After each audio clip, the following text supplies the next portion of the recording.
than just a timepiece. This wristwatch is a captivating journey through history. Interestingly, this pioneering Patek Philippe wristwatch was crafted from luxurious 18-karat yellow gold. The watch embodies the excellence of Patek Philippe, a company that began as a pocket watchmaker, but transitioned into the future of wristwatches. This particular model might even be one of their earliest creations. A fascinating detail of the watch is its luminescent dial, a technological marvel for its time. This was handmade. Probably one-off movements, one-off cases. They probably only made one a day of this style case.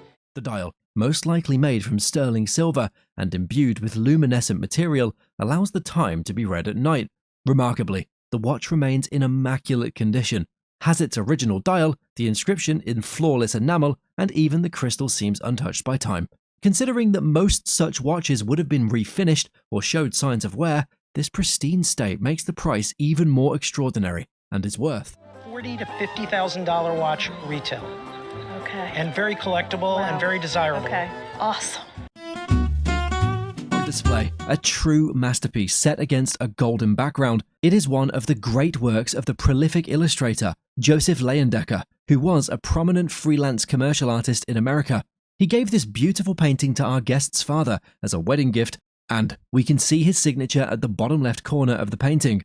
This piece depicts a beautiful bouquet of roses in the hands of a pretty little girl.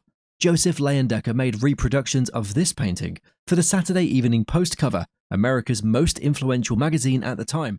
A number of the Saturday Evening Post paintings that went on to be used as covers that have been featured at auction have the original lettering. This stunning art piece, with enduring allure, is in immaculate condition and will have a significant auction value of $150,000 to $200,000. This exquisite painting carries a rich history from a European tour in the early 1930s. 1875 and signed lower right, oil on panel. Acquired by the guests' grandparents, it stands as a testament to their journey, reflecting its creator's academic style. This painting was created by the renowned Flemish painter Pierre-Jan van der Oudere. Van der Oudere was a Belgian painter and lithographer of religious subjects, genre scenes, portraits, and landscapes. Entitled Lovers, this painting intriguingly contrasts the emotions of its subjects. Despite its romantic title, the painting's female figures' apparent disinterest adds a humorous twist, as noted by the guest. The artwork's authenticity is reinforced by a label from the esteemed Frost and Reed Gallery in London. Got their stamp of approval, then we know. Although the frame likely dates back to the 1930s, the gallery's endorsement enhances its value. While genre paintings have fallen out of favour, Van der Oudere's historical pieces remain highly valued. At auction, this earlier work of Van der Oudere that shows defining emotions would be worth Would be $3,000 to $5,000. Great, thank you. The guest brought to the show a 1904 English tourbillon watch, which she had received from her father as a gift. The watch was manufactured by Smith & Son, a renowned English watchmaking company during the peak of the pocket watch era. The tourbillon is a highly complex and prestigious mechanism that helps improve timekeeping accuracy by compensating for the effects of gravity on the balance wheel.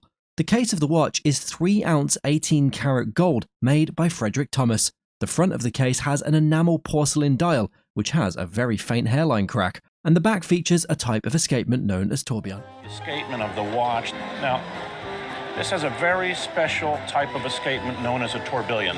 Okay.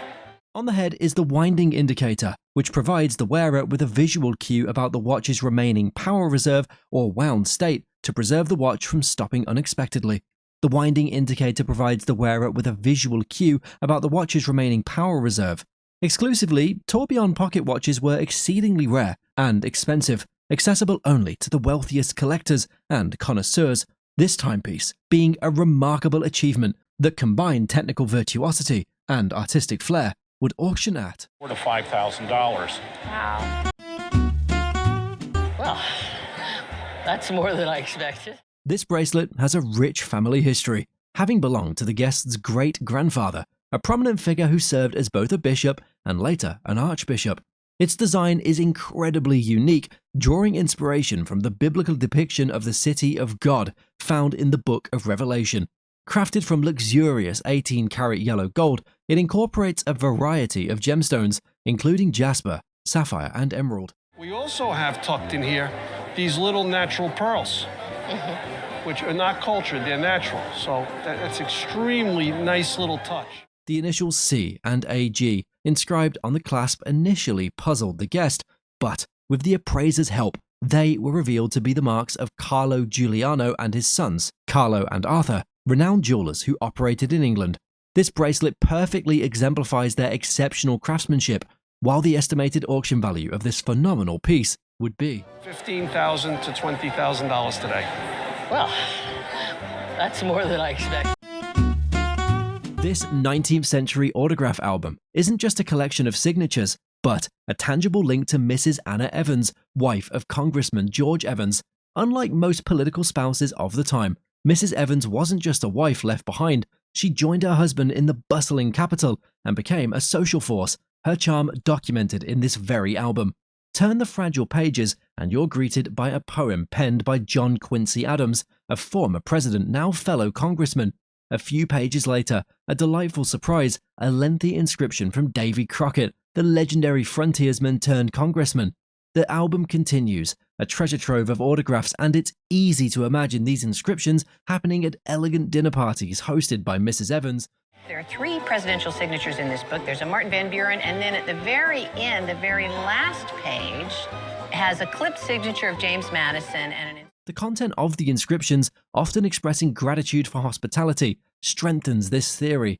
However, the value of the album lies not just in the number of famous names, but in the stories they whisper and are worth. Right. So if you add that all up, $12,500 to $18,700. Wow. The weaving technique and the design of this basket is sure to attract anyone to it. Made around the 20th century by the Native American Cahuilla people, this basket takes the design of a diamond rattlesnake. The Cahuillas made use of materials found in the deserts they lived to make their baskets. The tucked stitches outside the guest basket was the sign needed to know that it was a mission basket.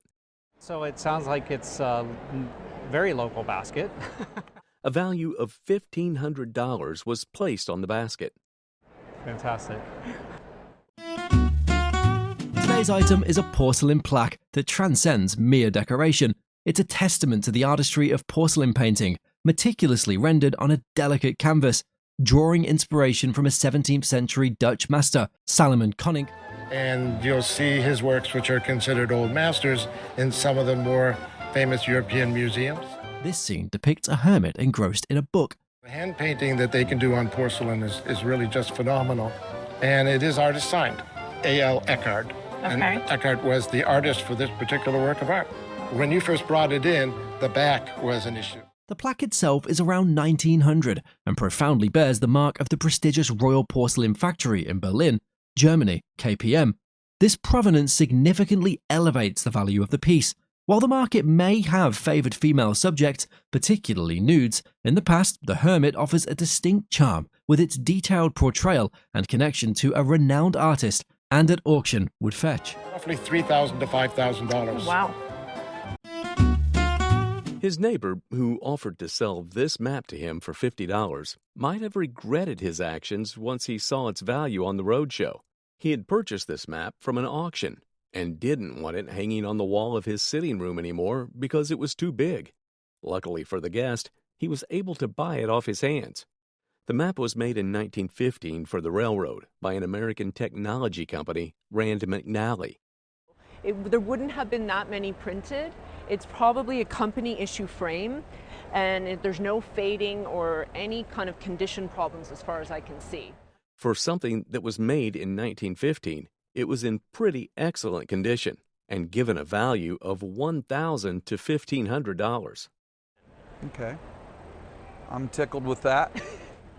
A glance at this in a horror movie would make you think you've come across a totem, but that's what beautifies this folk art cane. Created around circa 1920, the cane is called a caduceus for physicians. You see, it begins with this top figure, and usually when cane makers made a handle, it was significantly smaller.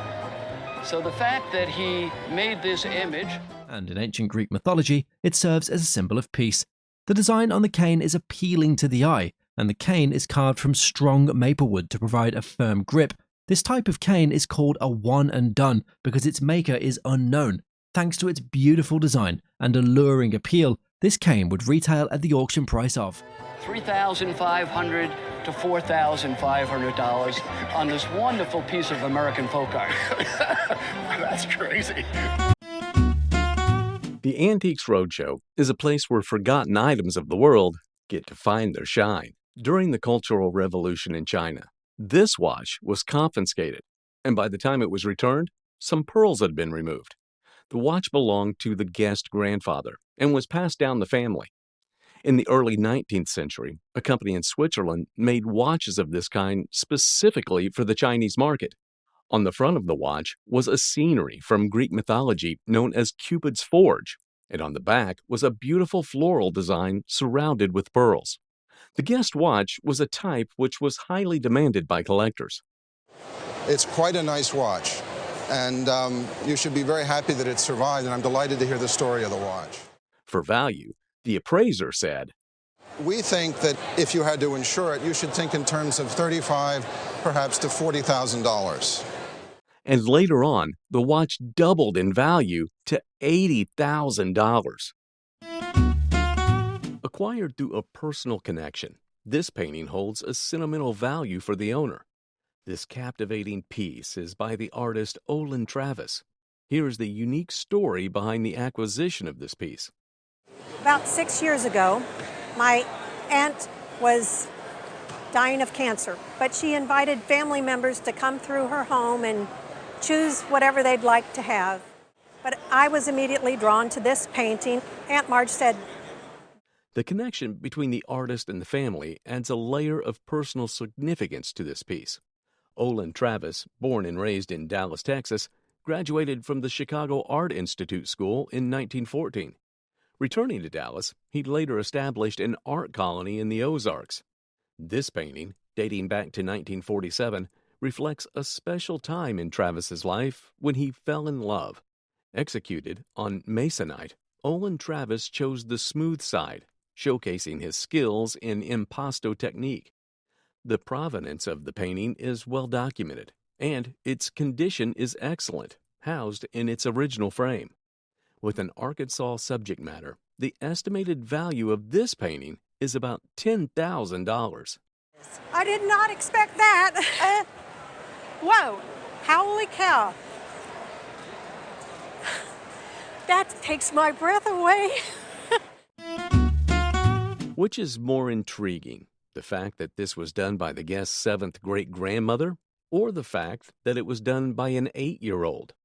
The item was an American sampler, an item so rare that the appraiser revealed to have not seen one in his 23 years of business. This is unbelievably rare. Samplers were used back in the day to showcase the needlework abilities of people. Then it says this sampler was made in the 8th year of my age.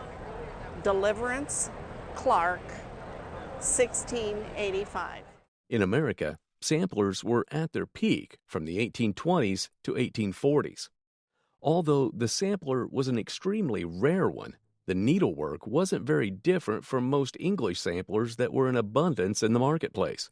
The design's lack of uniqueness made it value in the range of $10,000 to $25,000. Because of his close relationship with the astronauts, he was timid to ask for their autograph. This man worked on NASA's Apollo 1 mission, and because of his role in the project, his superior made sure he got one of the photographs that were taken. The guest later summoned the courage and began asking the astronauts for their autograph. So when we'd be there testing, and when it's slow time, I just go grab a photograph and they'd autograph it for me. Neil Armstrong, Gus Grissom, and Edward White were among the astronauts that autographed photos for the guest. The popularity of Neil Armstrong and the tragic incident that led to the death of Edward White and Gus Grissom made the photographs really special. So just these two pictures alone? Yeah. Another $8,000 to $11,000 at auction. Okay. very surprised. On the table are 5 antique bottles of liquor. The guest bought these Prohibition-era liquors in the 1980s. When we look closely at the production dates of these liquors, we see they were all made during the Prohibition years in America, from 1920 to 1933. During Prohibition, the US government only allowed a few brands to produce liquor, and they were marked bottled in bond. Red Tailor, a company operating since the 19th century, made 2 of the rare old reserve liquors. These liquors are special because they still have tight, delicate seals on their caps, which is very rare.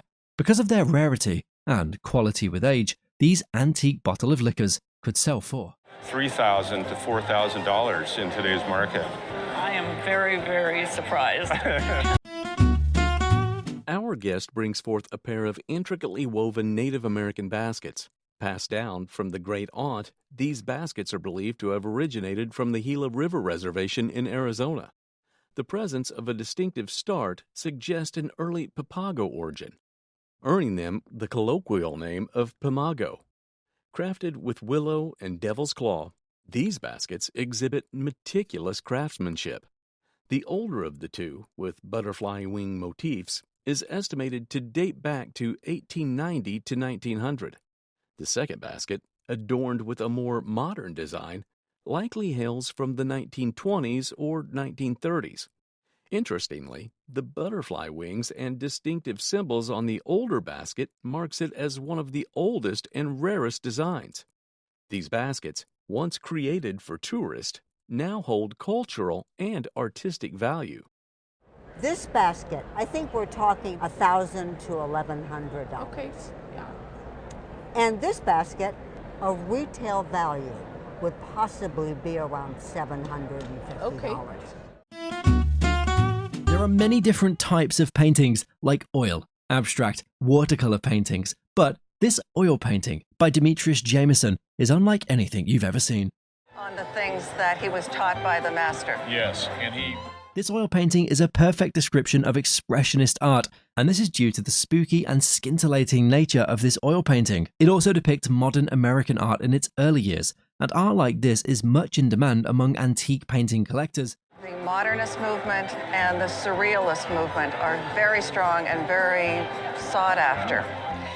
The attention to detail of the subject in the painting is out of this world. Only a few painters in history can bleed art on like this. So, this painting today would auction at $15,000. Oh, wow. Oh. Here is an original copy of Playboy magazine's inaugural issue, Volume 1, Number 1, autographed by Hugh Hefner. Acquiring this Playboy edition was a personal triumph for our guest, who now boasts a complete collection spanning from the first issue to the present day. The magazine opens with the iconic 1949 Tom Kelly photograph, Golden Dreams, featuring the then undiscovered Marilyn Monroe. Hugh Hefner recognized the allure of this image and its potential impact on the magazine's trajectory. The pristine condition of this collector's edition is noteworthy, with only minor imperfections on the spine and a slight stain. A photograph captures the moment Hugh Hefner signed this edition at GlamourCon in California. Purchased for $2,000 to complete the collection, this iconic Playboy edition, signed by Hugh Hefner, holds an auction value estimated between $4,000 and $5,000. That's great. That's really great. Nice. All right. Thank you. Showcased on the show today is a collection of items that belong to this guest's great-great-grandfather, William Perry. They were to sail on and verify the existence of the Australian continent. Who served as a surgeon aboard the Endeavour ship under Captain Cook. Cook, a British explorer, cartographer, and naval officer, he embarked on his first voyage around the world with Perry aboard the Endeavour. Included in the collection is a portrait painted on wood depicting William Perry with a ship in the background. You assume that to be the Endeavour because he sailed on the Endeavour, but it could be one of his other 4 or 5 ships that he was on. However, the frame of the painting has been replaced. Another item showcased is a pair of pistols made by William Bond, a British gunsmith.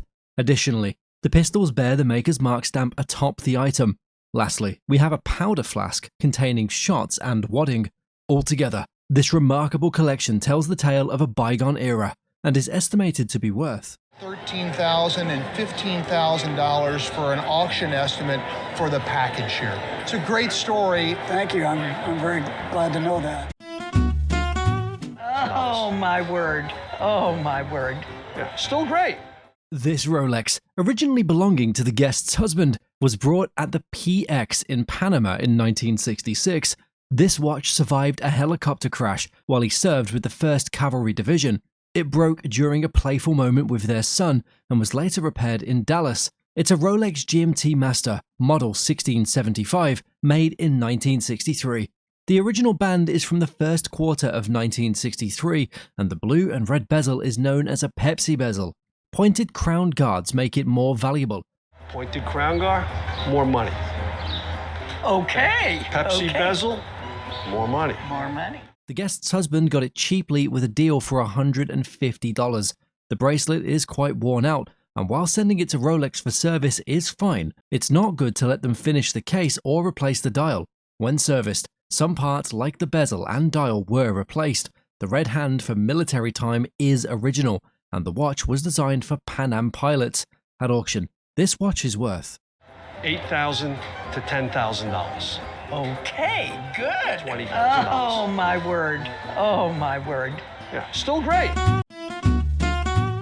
Wow, cool. Very lovely piece. Excellent. Thank you. This stunning watch was a guest's family piece that belonged to the guest's great-grandmother on their mother's side. The appraiser noted that it was one of the finest enameled watches he'd seen in many shows. The watch featured natural pearls, rose-cut diamonds set in platinum, and guilloche enamel. The case was made by Verger Frères, founded by Ferdinand Frères, a renowned French jeweler, considered to be the jeweler to the jewelers. Inside the case was a first-quality anonymous Swiss-made mechanism. The watch was dated around 1910, while the accompanying neck chain was slightly later, likely produced in 1930. The appraiser conservatively estimated the watch's auction value to be between Of $8,000 to $10,000 on the watch. Wow, cool. Very lovely piece. Excellent. Thank you. the first of 2 masterpieces. That's what this unusual etching done by James McNeill Whistler communicates in the subtlest of ways. An interesting point about Whistler and his etchings, and this is a wonderful example of James Abbott McNeill Whistler's work. Whistler, an American painter, came to Venice and inspired a time of beautiful art like this one. The etching was done in 1879 as a tribute to fine artwork in Venice, Italy. By the Fine Art Society of London to do a set of these Venice prints, and this is from the first set. So you may have seen some of those in this museum exhibit that you visited. Because of its magnificence, the etching is called the Palaces, and it depicts the quintessential view of Venice in all its beauty. You can notice the canal, the Great Palazzo, and the attention to detail in this piece. Because of the beauty of this etching, almost any antique lover would be willing to pay. $20,000 and $30,000. Oh my God. Yeah, it's That's a wonderful lot more example. than I thought. The guest's father owned a pawn shop in the Midwest during the 1960s, where he acquired these 3 intriguing gold objects. Upon testing, it's revealed that the middle piece is 14-karat gold, while the other 2 are 18-karat or higher. Authentic wear patterns and loops on the back confirm these are pendants. And you can see, especially on the center one, where you have some nice wear patterns and indications of handling. Likely from the Costa Rica-Panama region, dating from 700 or 1500 AD. Of note is that such authentic pre-Columbian pieces are very rare. Valuations for these pendants are quite impressive, and at auction, they could sell for $1,500 to $2,500. Great, great. I guess you made a mistake not giving him the $10,000. He should have done it. His mother bought it in a estate sale for $20 to $30. The brocade silk case, adorned with intricate patterns and textures, held a stunning Art Deco Lac Bourgault chinoiserie hand mirror by Cartier. They adopted an Asian-inspired technique where they would inlay mother-of-pearl into black lacquer. Chinoiserie designs are often asymmetrical and feature flowers, leaves, and scenes of Chinese life. The result is a gorgeous riverside landscape that is showcased within a gold scallop frame. With Cartier's renowned detail, the mirror features intricate engravings, vibrant enamel, and gemstones set in gold. This Cartier mirror exemplifies design mastery and cross-cultural influences in the early 20th century decorative arts.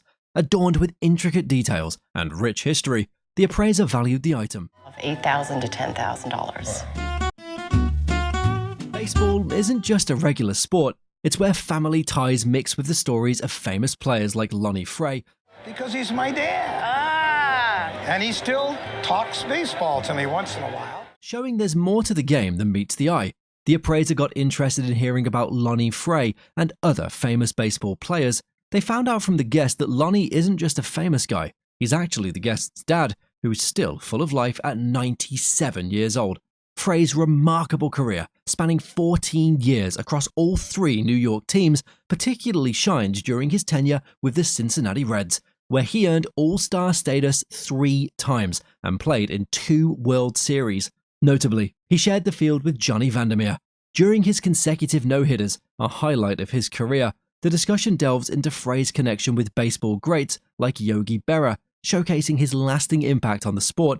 The appraiser suggested examining everything to determine its value. Among the items, there was a bat from the Brooklyn Dodgers for the guest's dad's Golden Jubilee, marking 50 years in baseball. While giving a value for the collection, the appraiser said, Grand total of probably about $25,000 to $30,000. It's wonderful, and this is stuff that we've handed down and will hand down in the family. In an auction that was held after the death of the American artist Liberace, this mirror was purchased for $200. Years later, because of a downsize in apartment, the buyer decided to sell it to the guest who developed an interest in it. The mirror was previously hanging on the wall of Liberace's home in Palm Springs. It was engraved with the name of the artist, and its extravagance provides proof of its authenticity. Liberace's item surged a lot of interest after the release of the HBO film that was based on his life. I wouldn't be surprised if it did higher than that. Costumes from that have sold for $6,000 from the HBO special. Oh, wow. And that's nothing directly connected to Liberace. Sure. Speaking of the charming mirror's value, I think because this one is just so over the top, I would estimate it at auction around $3,000 to $5,000. Oh, great. Oh, that's awesome. That's awesome. in the early years of her daughter's childhood, they lived in the same state as Dr. Seuss. This was to her advantage because she was able to get her daughter's books autographed by the author. All 3 books were first editions, and they included Oh Say Can You See?, The 500 Hats of Bartholomew Cubbins, and The 7 Lady Godivas. The 7 Lady Godivas, we have an ephemeral piece of paper that was issued with the book when it was first published. And there's not very many of those in existence anymore, and that adds to its value.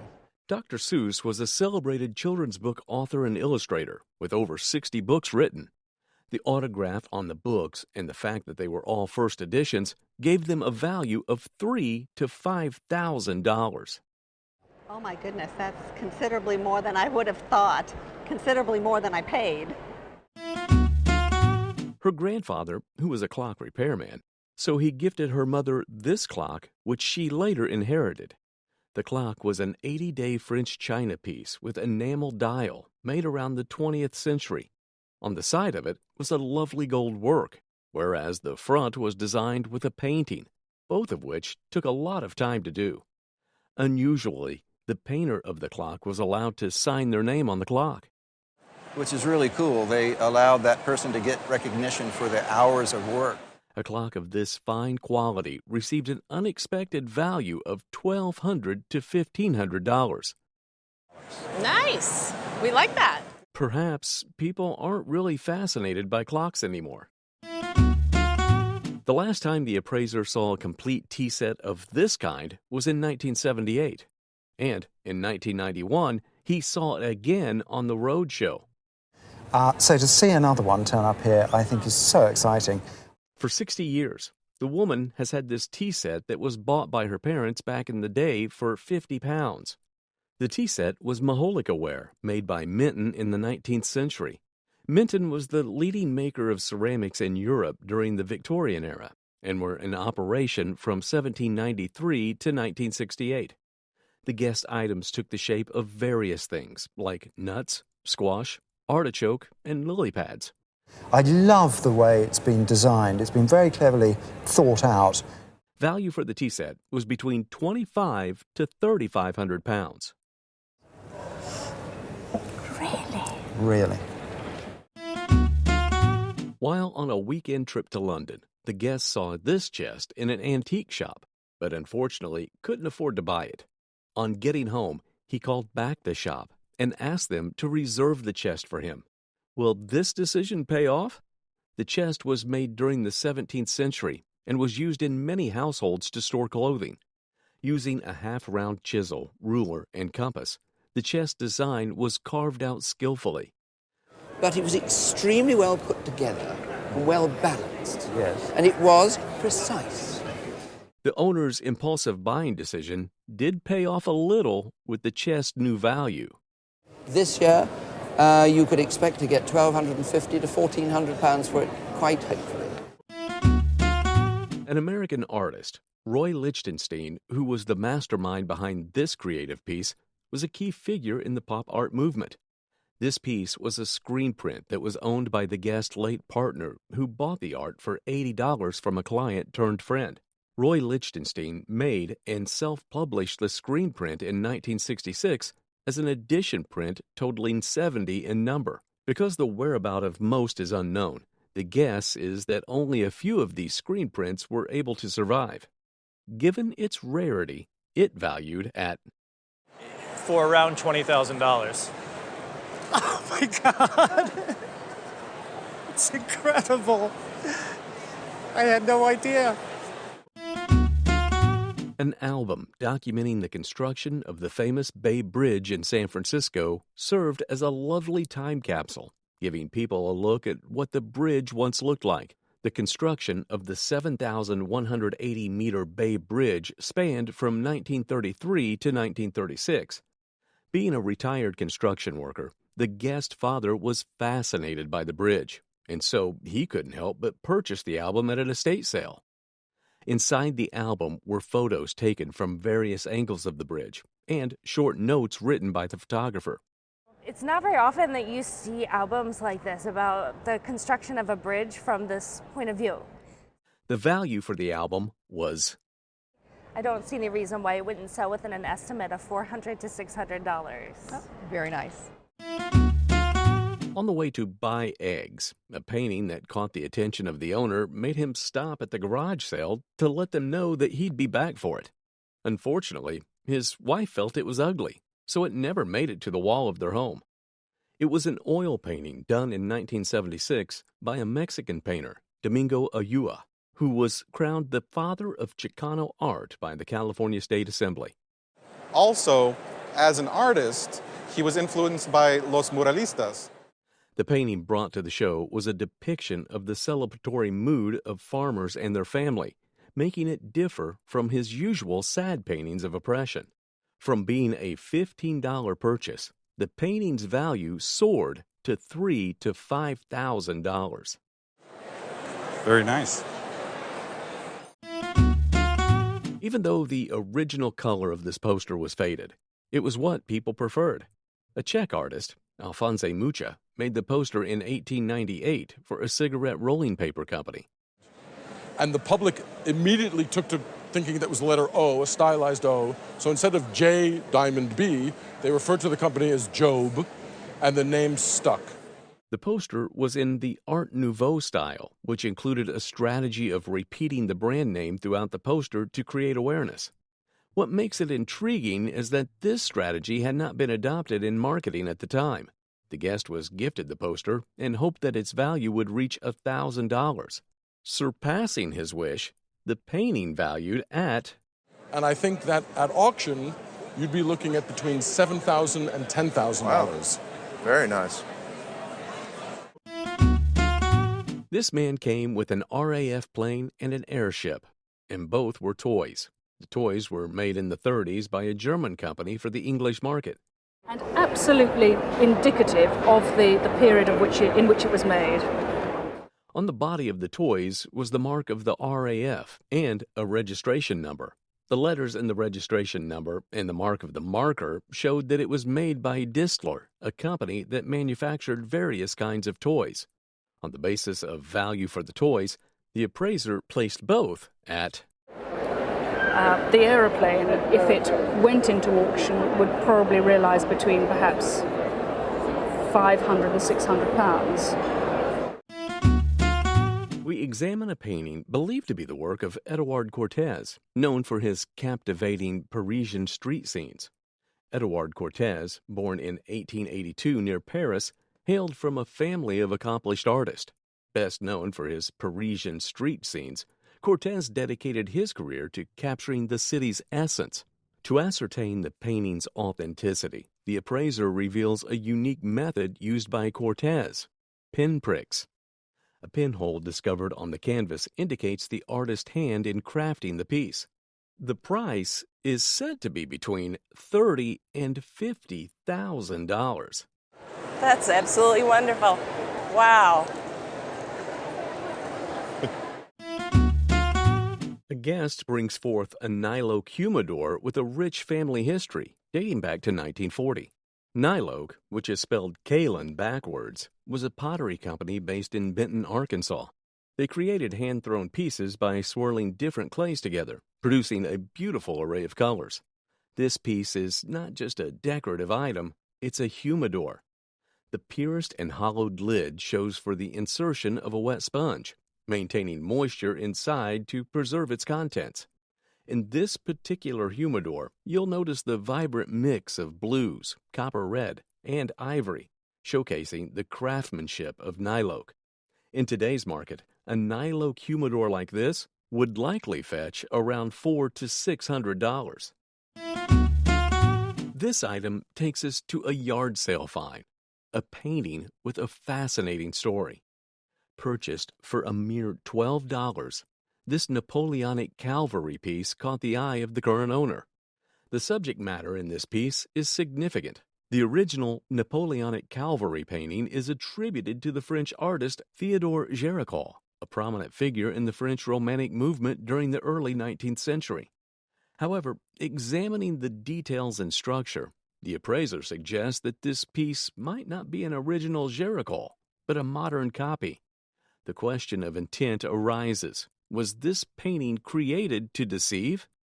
As a decorative copy, its value could range from $100 to $200. In the world of garage sales and hidden treasures, our guest stumbled upon an intriguing find, an assortment of wooden objects that turned out to be more than just mere curiosities. Acquired for $40, the owner knew little about these historic items. These wooden models are not toys, but teaching aids for geometry, specifically focusing on volume. Invented by Albert Kennedy in the late 19th century, these educational tools were patented in 1883. The cylinder splits open to reveal its inner workings, allowing a hands-on understanding of its volume. The cone unfolds, presenting a tangible lesson in geometric principles. The sphere unveils its intricate star formation, combining education with aesthetics. Despite some missing components, the value would leave you shocked. So your $40 purchase is probably worth, and this is a retail price, somewhere in the range of $1,500 to $2,000. Holy smokes, are you kidding me? Wow. Let's explore the origin and value of a silver centerpiece bowl, delicately adorned with grapevines and vines, thoughtfully stored in a wine cellar. Suggestions point that it might serve as a vessel for fruits or roses, a functional and artistic addition to any setting. The expert reveals that this elegant piece hails from the turn of the 20th century, around 1900. The distinctive crescent and crown marks beneath reveals its German origin, while the number of 800 indicates an 80% silver content, a common standard in Germany after 1890. Stylistically aligned with the early 1900s, this centerpiece bowl showcases the grace and sophistication characteristic of the Art Nouveau era. With a careful examination of the silver content and craftsmanship, this German silver centerpiece bowl could fetch a value of about £1,500 or 15,000 krone. Our expert encounters a pair of unique porcelain figures, identified as devils, sparking intrigue due to their rare design. The owner acquired them at an auction in Helsingør, Denmark, with no insight as to the values. Despite the absence of visible marks, these porcelain figures are the work of Johann Jakob Candler, a renowned modeler at Meissen. Crafted around 1736, they are believed to be the representations of Hercules. Used to support a centerpiece with heraldic elements and Hercules figures, these porcelain supports were integral to an opulent display. Despite being incomplete and showing signs of damage, these porcelain figures is estimated to range between 30 to 50,000 Swedish crowns, equating to 3,000 to 5,000 pounds. A guest presents two porcelain pieces acquired at an auction in 1981 and linked to J.C. Rogers, an early founder of Wamego, Kansas. The guest recounts how the piece was acquired. The auction was from the estate of a daughter of a gentleman by the name of J.C. Rogers. Both items, an urn and a Sevres-style box, were acquired for $475 and $525 respectively. The appraiser scrutinizes the porcelain pieces, highlighting the hand-painted and gilded features. Despite the seemingly authentic marks, both items are replicas, likely crafted in Europe. The marks, indicating Sevres and Ludwigsburg origins, are exposed as fakes. While the pieces are deemed replicas, the appraiser notes their enduring value in the collector's market. And this beautiful urn here, due to the high decorative appeal and high quality, would probably retail easily for between $1,500 and $2,500. Thank you very much. A captivating lithograph featuring the iconic Sutro baths in San Francisco. Believing it to be a lithograph and associated with the 1906 earthquake, the guest identifies the subject as the historic Sutro baths, once a grand aquatic attraction that met its demise in the 1960s. Dating back to 1896, the lithograph showcases the expansive Sutro Baths complex, a recreational marvel featuring pools, slides, trapeze, and more. The printing technique involved 12 sheets, intricately assembled to form the large-scale poster. The lithograph exhibits signs of wear, including tears and paper losses, which, while affecting its condition, can be expertly restored. Recognized as an iconic American poster, the Sutro Baths lithograph is deemed rare and valued. So I would say an auction estimate of $15,000 to $20,000 would not at all be out of range. Oh, wow, that's great. Thank you. Intrigued by its artistic allure and suspecting its potential as a hood ornament, this cherished bronze hood ornament is by American artist Harriet Frischmuth. She was an esteemed American sculptor from Philadelphia, having studied under August Rodin and Gudson Borglum. Frischmuth gained prominence for her sculptures, particularly those depicting women in fountains. The featured bronze, signed and dated 1923, is identified as a rare hood ornament. It's deemed exceptionally rare, and its distinctiveness highlighted by its absence from known catalogs. The bronze hood ornament's auction value is between $20,000 and $30,000. Wow. Wow, that's awesome. Isn't it? That's retirement. This 1964 Fender Jazzmaster guitar and matching amplifier was purchased in 1964 and served as a companion to the guest. The features of this 1964 Fender Jazzmaster were a custom candy apple red color and matching headstock. Despite some wear, including chips on the body and a missing strap, the guitar presents well. The current market value of the Fender Jazzmaster guitar will be around $6,500. With the amplifier contributing an additional $3,000 to $3,500. Oh yeah, I was tickled to death. Of course, I wouldn't sell it anyway. It's got a lot of memories. The owner shares the story behind an early Hornby clockwork train set, purchased with the intention of becoming a cherished childhood toy for their son. This Hornby train set holds historical significance as one of the earliest creations by Frank Hornby, the founder of the iconic Meccano business. While it saw minimal play, the Clockwork train set remains remarkably well preserved, showcasing minimal signs of wear and tear, a testament to its durability over the years. Recognizing its role as one of the earliest Hornby Clockwork train sets, the appraisals suggest a value between 300 and 400 pounds. I think it's wonderful as it is. The Roadshow was presented with an extraordinary textile, a Navajo chief's blanket. This piece is associated with Kit Carson, an iconic historical figure. It is a Ute First Phase Navajo chief's blanket, crafted between 1840 and 1860. Recognized as a pinnacle of Navajo weaving, the piece exemplifies pure linear design and remarkable craftsmanship. For fabric this old, it is remarkably in pristine condition. Fine wool and indigo dyes are used in its creation. You would be amazed to know the price of this amazing piece. On a really bad day, this textile would be worth $350,000. On a good day, it's about $500,000. Oh my God. And you had no idea. I had no idea. I was just laying on the back of a chair. That's amazing. That's absolutely amazing. Set before us is an astounding oil on canvas painting. The painting has been in the guest's family for more than 50 years. I just had it stored up above the bookshelf at home. This painting is one of the works by Sanford Robinson Gifford.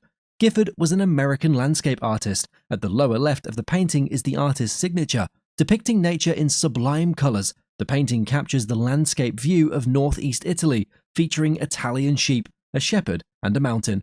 Although a bit dirty, a light cleaning can easily be done on the item. Regardless of the dirt accumulated on the piece, it's a terrific landscape art, and it's estimated to be worth $300,000. That's amazing. That's absolutely amazing. This Navajo weaving with a rich cultural heritage has been in the guest's family for about 40 years, passed down from an aunt in California. This intricate piece was created by Navajo Indians in Arizona and New Mexico in the early 1880s. Made for the commercial market, they were woven specifically to sell to tourists. Woven with Germantown yarns from Pennsylvania, the weaving boasts commercially spun and dyed threads. Despite its missing white border and a poorly repaired rip, this weaving's overall pattern remains striking. The value has declined over the years due to market saturation, yet its beauty still commands attention. At auction, this weaving with rich Native American history and craftsmanship would be worth about $6,000 to $8,000. I think if you restored the border and the rip, you'd probably get about $8,000 to $12,000 for it. A glance at this French advertising poster with a rich history would have you captivated. This poster was rescued from the brink of disposal by the guest. This 1905 masterpiece by the Begonnen Tire Company, later absorbed by Michelin, showcases a bold Gaelic warrior. The vibrant yellow backdrop of this poster and its striking imagery were crafted to captivate any passers-by. Powerful image. I think you can imagine walking down the street, if you saw this, you might actually stop and stare at it and really sort of soak up the image. Designed by a prolific artist known for his work on over 50 posters for various products, Marcelin Uzol. Despite his extensive portfolio, little is known about Uzol's personal history. Worked for toothache pills, razor blades, liqueur, exhibitions, went on and on. The poster's impressive size and well-preserved condition enhance its allure. Though the poster has some painted over areas and sharp creases, its rarity significantly boosts its value. At auction, this unique piece of advertising history could fetch a sum of $1,500 and $2,000. Okay. You have good taste. That's the first thing anyone who sees this painting would tell you. It is J.G. Brown, who's the American painter John George Brown, and it's signed and dated in the lower center right. It's an exquisite oil painting done by John George Brown. John was from the United Kingdom, so we can say this painting communicates British brilliance. New York in the 1850s, ultimately took up painting, studied at the National Academy, also ended up becoming a teacher at the National Academy of Design. His paintings were very well in demand during the late 1800s when this painting was made, and even now, his paintings are popular among American collectors. The painting depicts a beautiful young woman and is expertly finished. Given the credibility of George John Brown, this painting would retail at the price of $40,000 to $60,000 for auction purposes. Wow. Almost like a tree bark. That's what this unusual item is. If you showed a guest, they probably wouldn't be able to guess it's a vase. But that's part of the charm of this vase. It's called the Roycroft Copper Vase because it's made from copper.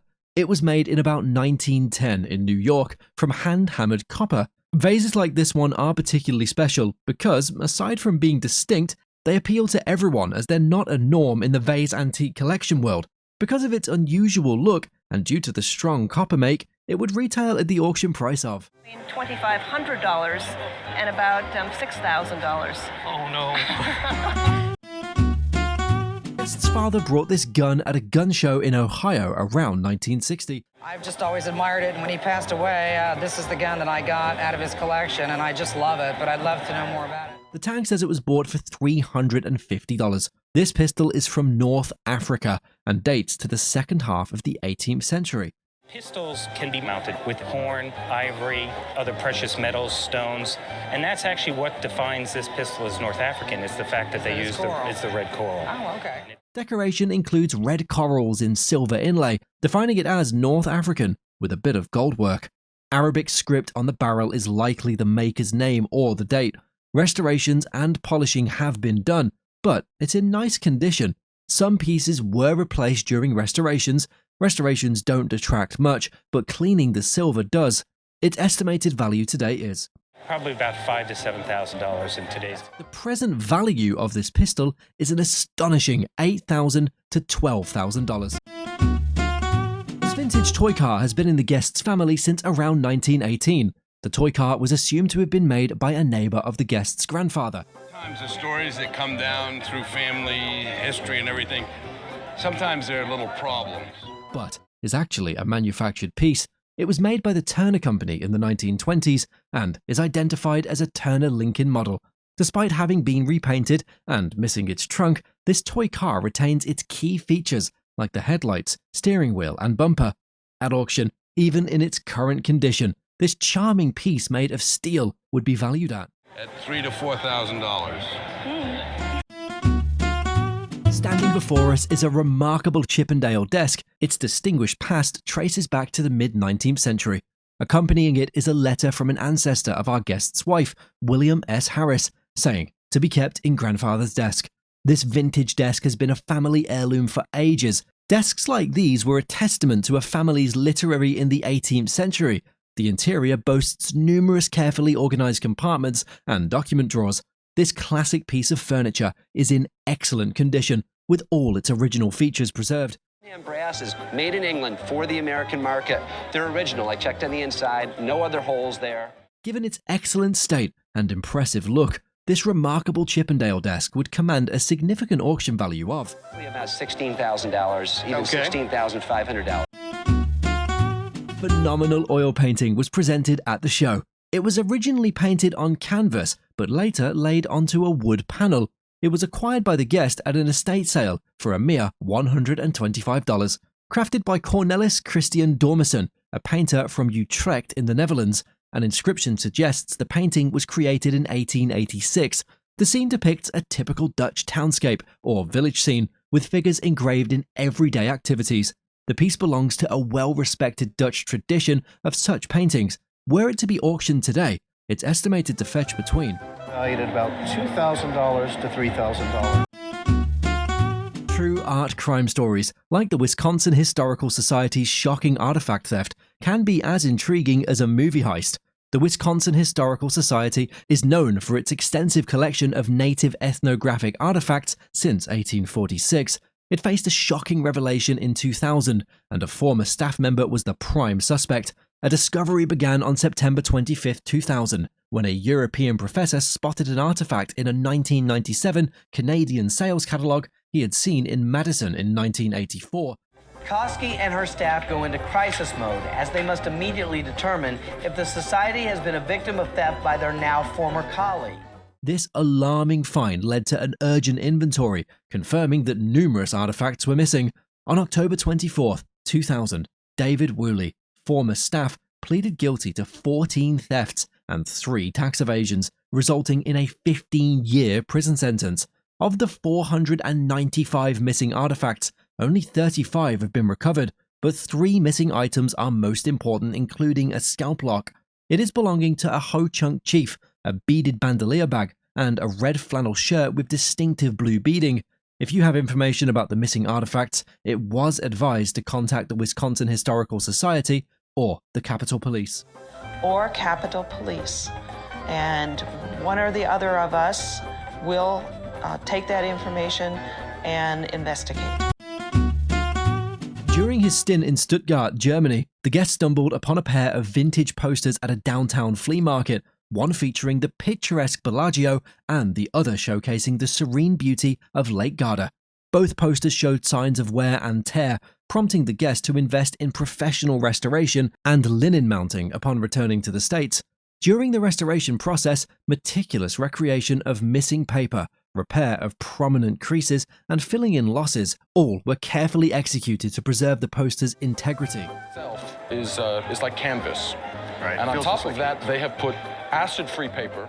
An investment in professional restoration not only revived the posters, but also significantly enhanced their market value. At auction, the estimate highlighted the substantial appreciation in value post-restoration. At $2,400 to $3,600. Excellent. Nice. We love them. We're keeping them, but that's great. Here, we have an original mask from the first episode of The Lone Ranger. Unlike the later black mask, the first version was plaster of Paris, covered with purple felt for contrast in monochromatic films. The guest's father, a film industry insider, became friends with Clayton Moore, who gave the signed mask to their family. He signed the mask with a personal message: Clayton Moore, The Lone Ranger, and Layla too, dated 1951. This mask was used in the episode Pete and Pedro, but Moore eventually replaced it with the black mask. He did not like this mask because it covered too much of his face. He designed the black mask as it's known today. It was comparable in significance to Judy Garland's ruby red slippers and has amazed everyone who's seen it. This Lone Ranger mask is a truly remarkable and iconic piece of television history. Due to its historical importance, unique color, and personal connection to Clayton Moore, at auction, it is valued at least $25,000. Oh my gosh. At an auction, who knows what could happen? Sky's the limit. It's a wonderful piece. Crafted in 1862 by the renowned Minton Company, this fountain boasts a vibrant glaze with a subtle opalescent sheen inspired by French techniques. And there was a man named Minton who had traveled through Europe, and going through the French region of Rouen in 1849, he found a type of semi-opalescent glaze. The base of the fountain features a captivating sculpted mask. The date cipher. So if we look on the bottom here, you will see that triangle and cross conform to the year 1862. From this mask, elegant swags cascade downwards, resembling intricately detailed leaves. The artistry extends to the handles sculpted into intriguing masks that add a touch of whimsy. The presence of a monogram hints at a fascinating history, possibly connected to the famed poet Alfred Tennyson. While the exact function remains unclear, the fountain is a striking display of artistry and craftsmanship that is worth about $30,000 to $50,000.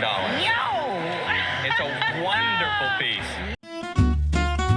This Austrian Naughty Cat bronze is a curious little figurine, a playful paradox. At first glance, it appears to be an innocent cat cast in cold-painted bronze. However, this seemingly ordinary feline holds a secret. With a hidden mechanism, the cat transforms, revealing a surprising and risque image underneath, a stark contrast to its initial unassuming appearance.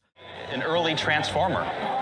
This was probably done around 1910. There was a very famous artist that made these. While the exact artist remains unknown, the lack of the signature, Nam Greb, suggests it might be the work of a colleague or contemporary of the renowned sculpture.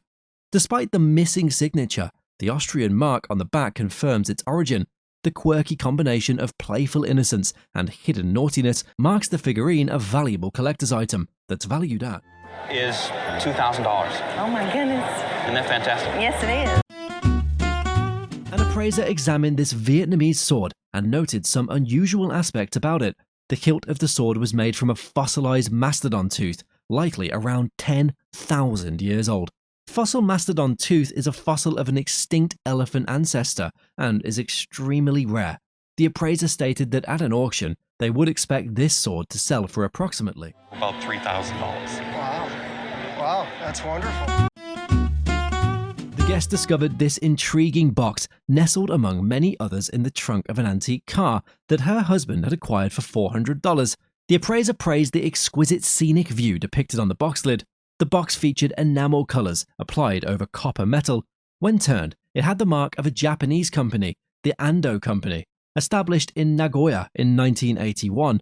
Interestingly, the box depicted Mount Fuji on its exterior. The box beautifully merged Eastern and Western art techniques from the Meiji period.